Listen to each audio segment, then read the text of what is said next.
Les caractères de Théophraste. Traduit du grec par Jean de la Bruyère. De la rusticité. Il semble que la rusticité n'est autre chose qu'une ignorance grossière des bienséances. L'on voit en effet des gens rustiques, et sans réflexion, sortir un jour de médecine, et se trouver en cet état dans un lieu public parmi le monde. Ne pas faire la différence de l'odeur forte du thym ou de la marjolaine avec les parfums les plus délicieux. Être chaussé large et grossièrement. Parler haut, et ne pouvoir se réduire à un ton de voix modéré.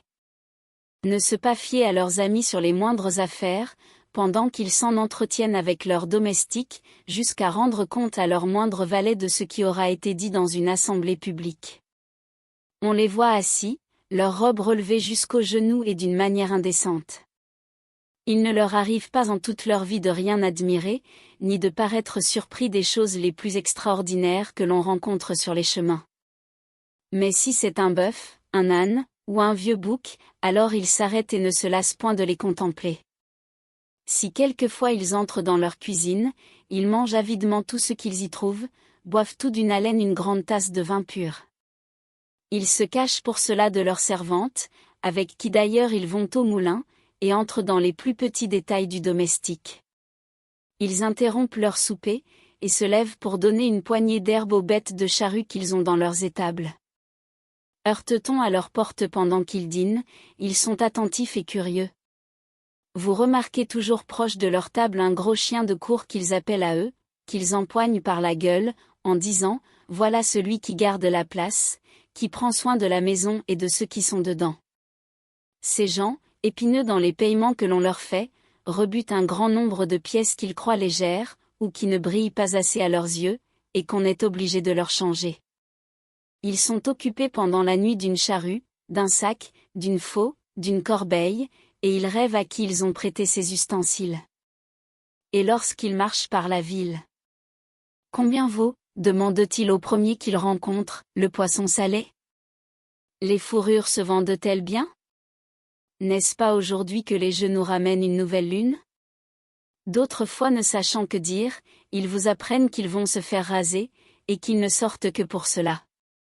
Ce sont ces mêmes personnes que l'on entend chanter dans le bain, qui mettent des clous à leurs souliers, et qui se trouvant tous portés devant la boutique d'Archias, achètent eux-mêmes des viandes salées, et les apportent à la main en pleine rue. Du complaisant. Pour faire une définition un peu exacte de cette affectation que quelques-uns ont de plaire à tout le monde, il faut dire que c'est une manière de vivre, où l'on cherche beaucoup moins ce qui est vertueux et honnête, que ce qui est agréable. Celui qui a cette passion, d'aussi loin qu'il aperçoit un homme dans la place, le salue en s'écriant « Voilà ce qu'on appelle un homme de bien ». L'aborde, l'admire sur les moindres choses, le retient avec ses deux mains de peur qu'il ne lui échappe. Et après avoir fait quelques pas avec lui, il lui demande avec empressement quel jour on pourra le voir, et enfin ne s'en sépare qu'en lui donnant 1000 éloges. Si quelqu'un le choisit pour arbitre dans un procès, il ne doit pas attendre de lui qu'il lui soit plus favorable qu'à son adversaire. Comme il veut plaire à tous deux, il les ménagera également. C'est dans cette vue que, pour se concilier tous les étrangers qui sont dans la ville, il leur dit quelquefois qu'il leur trouve plus de raison et d'équité que dans ses concitoyens. S'il est prié d'un repas, il demande en entrant à celui qui l'a convié où sont ses enfants. Et dès qu'ils paraissent, il se récrie sur la ressemblance qu'ils ont avec leur père, et que deux figues ne se ressemblent pas mieux. Il les fait approcher de lui, il les baise, et les ayant fait asseoir à ses deux côtés, il badine avec eux. « À qui est, dit-il, la petite bouteille? À qui est la jolie cognée ?» Il les prend ensuite sur lui et les laisse dormir sur son estomac, quoiqu'il en soit incommodé. Celui enfin qui veut plaire se fait raser souvent, a un fort grand soin de ses dents, change tous les jours d'habits, et les quitte presque tout neufs. Il ne sort point en public qu'il ne soit parfumé. On ne le voit guère dans les salles publiques qu'auprès des comptoirs des banquiers. Et dans les écoles qu'aux endroits seulement où s'exercent les jeunes gens, et au théâtre, les jours de spectacle, que dans les meilleures places et tout proche des prêteurs. Ces gens encore n'achètent jamais rien pour eux, mais ils envoient à Byzance toutes sortes de bijoux précieux, des chiens de Sparte à Cyzique, et à Rhodes l'excellent miel du mont Hymette. Et ils prennent soin que toute la ville soit informée qu'ils font ces emplettes. Leur maison est toujours remplie de 1000 choses curieuses qui font plaisir à voir, ou que l'on peut donner, comme des singes et des satyres qu'ils savent nourrir, des pigeons de Sicile, des dés qu'ils font faire d'os de chèvre, des fioles pour des parfums, des cantors que l'on fait à Sparte, et des tapis de Perse à personnages.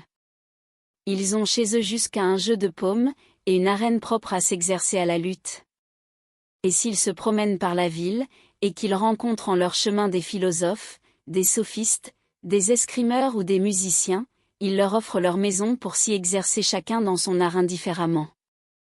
Ils se trouvent présents à ces exercices, et se mêlant avec ceux qui viennent là pour regarder. À qui croyez-vous qu'appartienne une si belle maison et cette arène si commode? Vous voyez, ajoute-t-il, en leur montrant quelque homme puissant de la ville, celui qui en est le maître et qui en peut disposer. De l'image d'un coquin.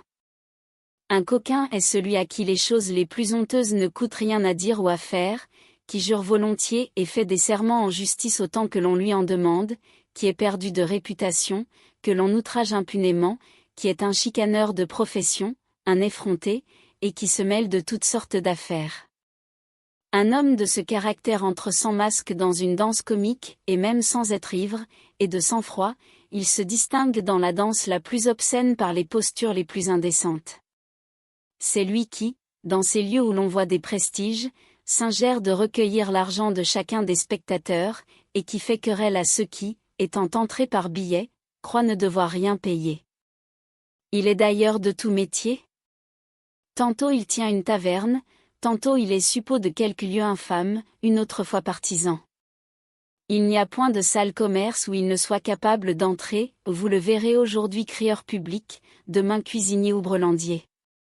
Tout lui est propre. S'il a une mère, il la laisse mourir de faim.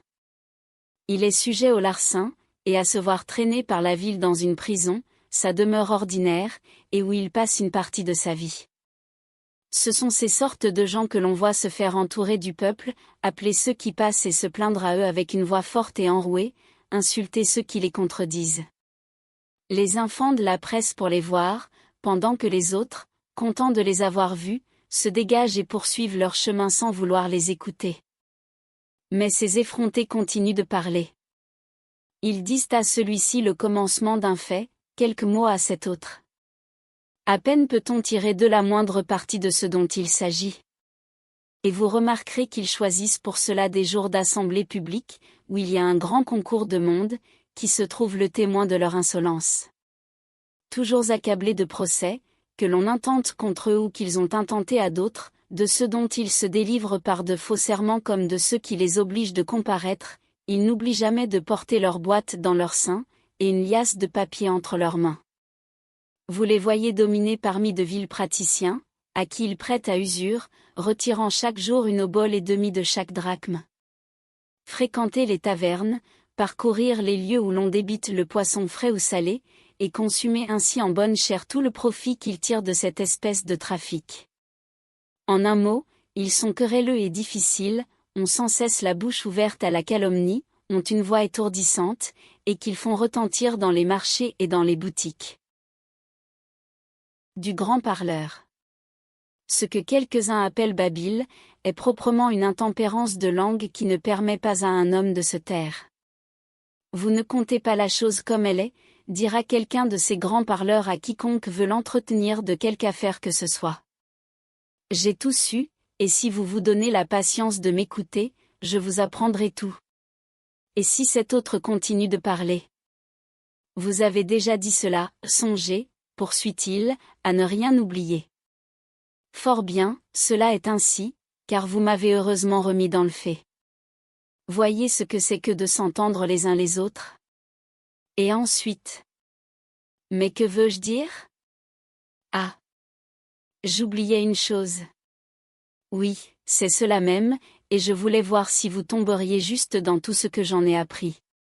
C'est par de telles ou semblables interruptions qu'il ne donne pas de loisir à celui qui lui parle de respirer, et lorsqu'il a comme assassiné de son babil chacun de ceux qui ont voulu lier avec lui quelque entretien, il va se jeter dans un cercle de personnes graves qui traitent ensemble de choses sérieuses, et les met en fuite. De là il entre dans les écoles publiques et dans les lieux des exercices, où il amuse les maîtres par de vains discours, et empêche la jeunesse de profiter de leurs leçons. S'il échappe à quelqu'un de dire « Je m'en vais », celui-ci se met à le suivre, et il ne l'abandonne point qu'il ne l'ait remis jusque dans sa maison. Si par hasard il a appris ce qui aura été dit dans une assemblée de ville, il court dans le même temps le divulguer. Il s'étend merveilleusement sur la fameuse bataille qui s'est donnée sous le gouvernement de l'orateur Aristophon, comme sur le combat célèbre que ceux de Lacédémone ont livré aux Athéniens sous la conduite de Lysandre. Il raconte une autre fois quels applaudissements a eu un discours qu'il a fait dans le public, en répète une grande partie, mêle dans ce récit ennuyeux des invectives contre le peuple, pendant que de ceux qui l'écoutent les uns s'endorment, les autres le quittent, et que nul ne se ressouvient d'un seul mot qu'il aura dit. Un grand causeur, en un mot, s'il est sur les tribunaux, ne laisse pas la liberté de juger. Il ne permet pas que l'on mange à table, et s'il se trouve au théâtre, il empêche non seulement d'entendre, mais même de voir les acteurs. On lui fait avouer ingénument qu'il ne lui est pas possible de se taire, qu'il faut que sa langue se remue dans son palais comme le poisson dans l'eau, et que quand on l'accuserait d'être plus babillard qu'une hirondelle, il faut qu'il parle. Aussi écoute-t-il froidement toutes les railleries que l'on fait de lui sur ce sujet. Et jusqu'à ses propres enfants, s'il commence à s'abandonner au sommeil. Faites-nous, lui disent-ils, un conte qui achève de nous endormir. Merci d'avoir écouté cette vidéo. Si cette vidéo vous a plu, vous pouvez vous abonner gratuitement à la chaîne Coin Livre Audio. N'oubliez pas de liker avec le pouce vers le haut. Vous pouvez aussi me laisser un commentaire. À bientôt.